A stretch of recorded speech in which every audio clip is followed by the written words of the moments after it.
Hey everyone, Wyatt here from Band of the Hawk, and this is the 7th lesson of To Encounter with the Two-Handed Sword.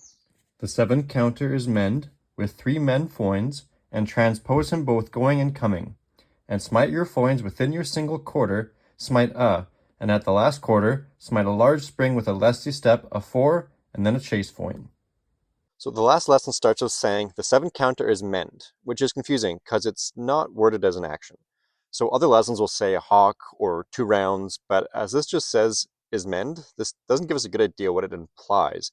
We just don't know what the word actually means. I, through my research, have not been able to find a actual definition, and the way it's spelled just doesn't match any current words. So we continue on with the 3 menyd foyns. Again, more of this menyd word. So without knowing what this word means exactly, we can only treat this as 3 foyns or thrusts. So we're told to do them both coming and going, so we know that we have footwork going both forward and back. I treat this lesson as that it is giving us some instruction at the start saying we're doing these 3 thrusts, and then it proceeds to tell us how we do them. So the lesson continues with smite your foyns within your single quarter, smite a. And from here it turns to the next page, but it almost sounds like a line is missing based on how it continues. So it goes smite your foyns within your single quarter, smite a, next page, and at the last quarter, smite a large spring. So this seems weird that it says first quarter, has an odd transition between pages, and then continues with the last quarter. Almost feels like we're missing some information in the middle. But we can only work with what we have, and maybe it was written this way intentionally. I have no idea. So let's go back to the first quarter and do what we can. So we smite your foyns within your single quarter, smite a.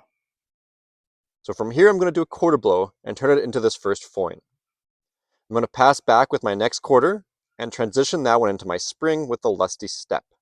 So I'll lunge forward with a one-handed thrust. From there, I have my chase foyn, which I'll do by disengaging from my opponent.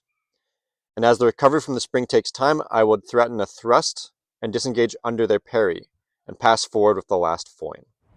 So start with a quarter blow cutting short, trying to draw his parry, and then pass forward with a thrust. He deflects that with the false edge of his sword and cuts into the opening he's made. I step back, parrying and pendant.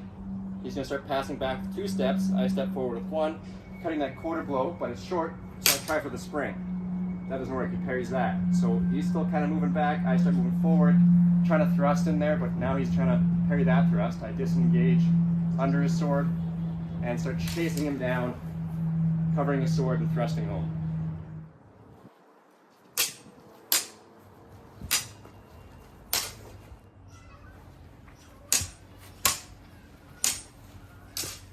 So that was my interpretation of the 7th lesson of To Encounter with the Two-Handed Sword. Again, leave some comments or questions or your own interpretation in the comments. I would love to see them. And if you have your own interpretation or thoughts on the word menyd, that would be great too. I kind of came to the point of it either being medium or moved, but there's no definite way, and the way it's spelt, I have menyd, kind of doesn't give us a whole lot of room there to kind of figure it out.